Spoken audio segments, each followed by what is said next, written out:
Grassroots Gravel in Southern Colorado has something for everyone, whether you're looking to do your first ever gravel event or really challenge yourself against some stout competitors and some steep climbs. Today, I'm out here riding the course with race director Adam Davidson and some friends, and we're gonna show you all the good times and beautiful scenery you are in for if you come down to Pueblo, Colorado for the race on October 12th.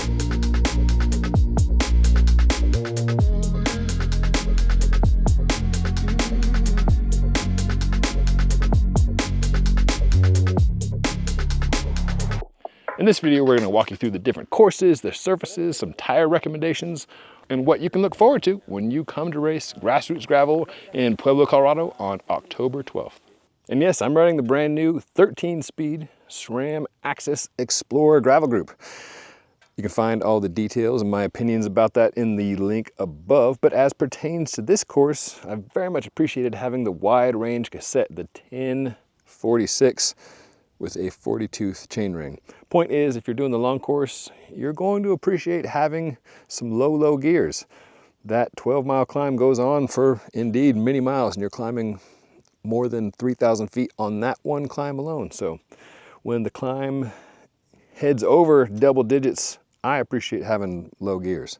While many events lean into the pro side of racing, that is not the focus of Grassroots Gravel. Of course, fast people are welcome here, but the main thrust of the event is everyday folks, whether you're from Pueblo or anywhere else around the country or the world. If you have a bike, want to challenge yourself on gravel, Adam and his crew are happy to welcome you to the roads around Pueblo. The courses at Grassroots Gravel, we've got a 15, a 40, a 75, and a 110, which actually we are standing at the summit of the course right now. And the 15 and 40 are both out and back rolling courses that are actually one of my favorite local rides. It's what we ride every single week in the Red Creek Rally. And it's a slow climb on kind of what we're looking at right here. You know, there's no crazy technical gravel on any of that, on any of our courses for that matter. And yeah, the 15 turns around at the top of Red Creek Springs, which is our weekly classic warm-up, and then the 40 turns around at Red Creek Volunteer Fire and Rescue. The 15-mile course is the start of our weekly ride, and last year, you know, we had a whole spectrum of folks riding that thing, from people that were just looking for fewer miles to folks riding with their kids. We had people all the way down to 10, I'm almost certain, riding the 15 with their dad, which was you know, really cool to see that energy out there with folks just having a good time and also pushing through, you know, as we all find our challenge out on the course. And so yeah, that was really neat to see, and something that I feel comfortable saying the 15 is a approachable challenge for every level and age that is comfortable riding on some dirt. Our 75-mile course, that one uses the same route as the 15 and the 40, but keeps going and comes and drops down into the Beulah Valley. And that's the point where the air cools down, you're surrounded by ponderosas, and you can smell them. And you could just do a quick dip into the valley and then climb back out and then roll back into town on Burnt Mill Road. And that is fast rollers across some of the, you're gonna pass some of the oldest ranches in Colorado right there, which I think is really cool. The 75-mile route, and the 110 for that matter, finish through Stem Beach, which is a natural area that's owned by Evraz Rocky Mountain Steel, and they are partnering with us to provide access to that for this one day only of the year. Otherwise, you cannot go through there. It's this gorgeous gravel road that you've got a straightaway between two big ponds, and the finish flags are right at the end of that, and that's the timing finish. And so once you know you have your sprint against your best bud or your new buds or your biggest competitor, you then get to relax and cruise back into town, to downtown and fuel and iron.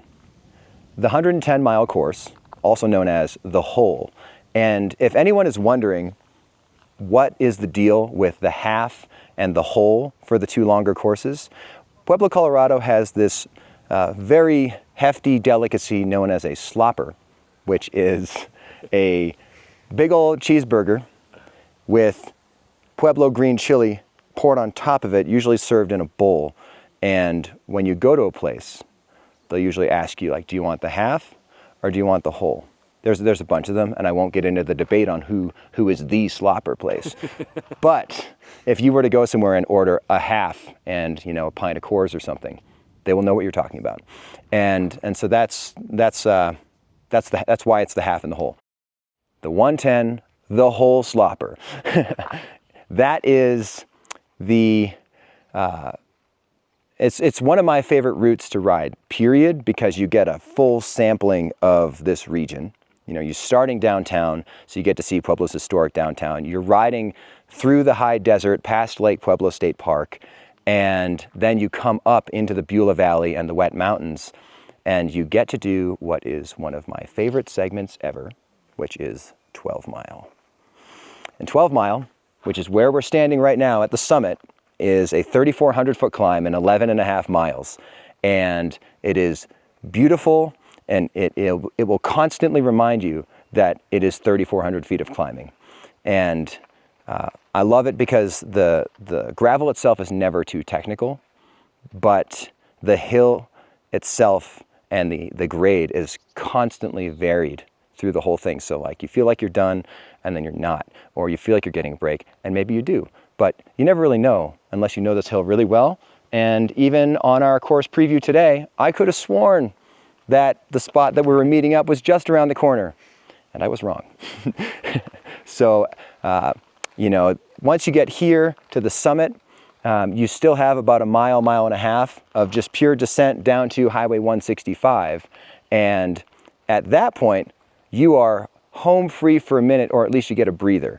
And after riding 165 for a second, you're gonna drop onto Old San Isabel Road, which is a kind of more intimate, a little bit tighter cornered. The trees create a little bit more of a tunnel than 12 Mile.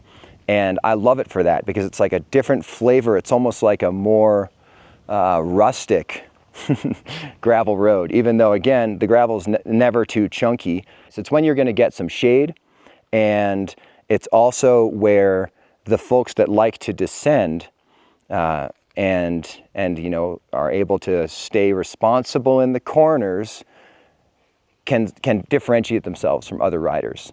That being said, the race will probably be won on 12 Mile, in my opinion. Descending Old San Isabel Road is a treat because it's really tight and the aspens are right there up over you, and it's really winding. And so it's a fun descent. After you finish the Old San Isabel descent, you're gonna hit an aid station, and it's probably gonna be right when you want it because you will have just climbed 12 Mile and done a rad descent and you're ready for a snack. And after that, you are now kind of just entering the world of rolling, smooth and fast gravel with the Wet Mountains as your backdrop and a whole bunch of historic ranches surrounding you. The 110 finishes on the same route as the 75 finish, so you're going to be going past agricultural land and coming through the Stem Beach natural area. And again, that one has one of my favorite finishes, and I really pushed to get us that partnership with Evraz Rocky Mountain Steel because it is just this awesome 1/10 of a mile razor straight gravel causeway between these two ponds, and the finish flags are there, and then your timing stops, hopefully at a rad sprint, and then you cruise back into town to fuel and iron.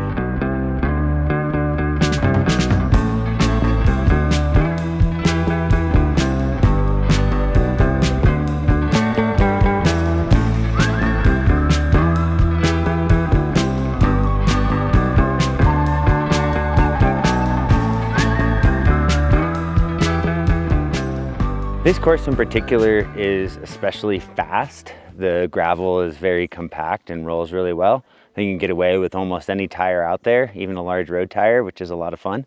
You go a lot faster on the descents, the bigger tire you run, and you go a lot faster on the climbs, the smaller tire you run.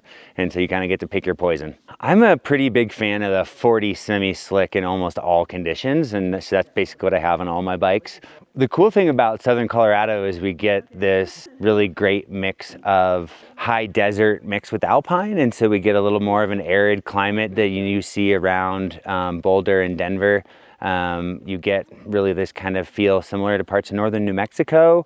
We get cactus mixed with aspen, which is really special. We get a really great mixture of animals. I would be very surprised if you didn't see pronghorn or antelope out here, as well as some really large jackrabbits. And I don't know, I love all of my little animal friends that I see out on the prairies when I'm riding in this part of Colorado. I will be riding and exhibiting, I think. Last year, I did the 40 mile and attempted to do it as fast as possible to race back and set up a booth. And I think I'm gonna do exactly the same thing this year, is try to do the 40 mile a little bit faster and race back and set up a booth again. How did the racing play out last year? You got the win, congrats on that. How did it go? Thanks. Yeah, it went great. The racing was pretty quick. The gravel here is very fast. The group broke off around mile 20, just 3 of us, and then it broke off to just 2 of us, Michael Cantor and I, a local rider from Fort Collins. And we battled up 12 mile together, pretty much the whole way. I could see him the whole way, and then we rode solo, mano y mano, all the way back to Pueblo. It's a long way back. It's a long way back. It was a very long individual time trial back to Pueblo, but it was lovely. I could just get in my zone and enjoy the course. So for people looking for a fast time, what would you recommend in terms of tires or wheels? Yeah, I think just in broad strokes. Yeah, a slick tire would be good, but ride whatever you feel comfortable. But slicks, I would recommend honestly a 40 or a 42, just because there are some washboard on the course and you just want to stay focused on staying safe. But I think a 40 and a 42 slick would be perfect. I will run like a 42 Pathfinder. And one final question, Your Honor. What's the post-race meal of choice? Post-race meal of choice is probably some, well, we're here in Southern Colorado, so probably something to do with green chili, and I also need a couple beers after the race, well-deserved beers after the race. You'll be able to find both of those quite easily. Yeah, I think so. All right, thanks for riding today. Yeah, thank you. Awesome. So Lauren, how did you get into riding gravel bikes? Well, I kind of got into it with the Grassroots Gravel, the Red Creek Rally Ride. I'd bought a gravel bike and went on the rides and just loved it. I loved the less traffic. I loved being able to ride in the mountains. The community of gravel is just wonderful, and in Pueblo and with Grassroots, they've created such a wonderful community here where it's very welcoming to all types of riders, and so it just kind of flourished from there. What would you say to folks who are interested but maybe a little intimidated about the surface or the distance? Man, this is such a welcoming community. I'd say, like, know your body, know your bike, but push yourself. What a great place to push yourself is this event, because it's very supportive. The aid stations were wonderful. Everyone was so kind and uplifting, and you could try something new. You're always surprised about what you can accomplish, for sure. And then where are we now? What's the backdrop? What's behind us? Okay, so we're at Lake San Isabel, which is a beautiful spot here in Rye, Colorado. This spot is very kind of special to me. I grew up fishing, hiking, camping this area, and so to be able to ride my gravel bike, I mean, that's incredible. Coming down the highway here, I was looking at all the wildflowers and seeing it's just so amazing to get to recreate in the Southern Colorado mountains, for sure.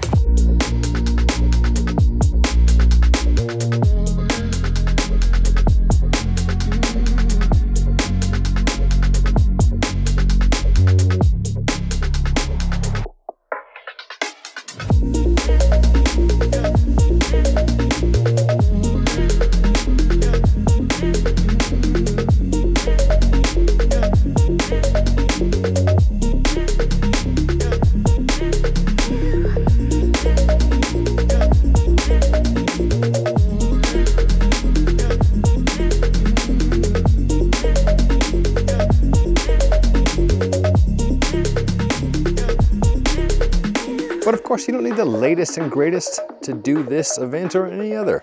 As long as you've got a bike in good working order and a helmet on your head, you are good to go. And yes, having wider gravel tires set at a lower, softer pressure will feel good. And I think having lower gears to help you up the steep climbs will also help. But really, any bike is fine. And if you have to get off and walk, get off and walk. I appreciated looking at the names and results and ages of the events from last year, where I was seeing everything from kids younger than teenagers all the way up to a gentleman in his 70s out here getting after it. When I got into town yesterday afternoon, I enjoyed cruising around a bit on the bike, going through City Park, popping down to the river trail. A lot of families out there enjoying the water on all sorts of craft. After we wrap up here, I'm gonna head over to Fuel and Iron Food Hall, check out some of the options there, top off before I hit the road. Grassroots Gravel down here in Pueblo, Colorado. The day before the event, there's a few shakeout rides. We got Marlon Bianski from All Bodies on Bikes leading the ride. We've got Eric from Albuquerque, my hometown, leading a Pedal Homies Comunidad ride. Hope to see you guys down here for Grassroots Gravel, October 12th in Pueblo, Colorado.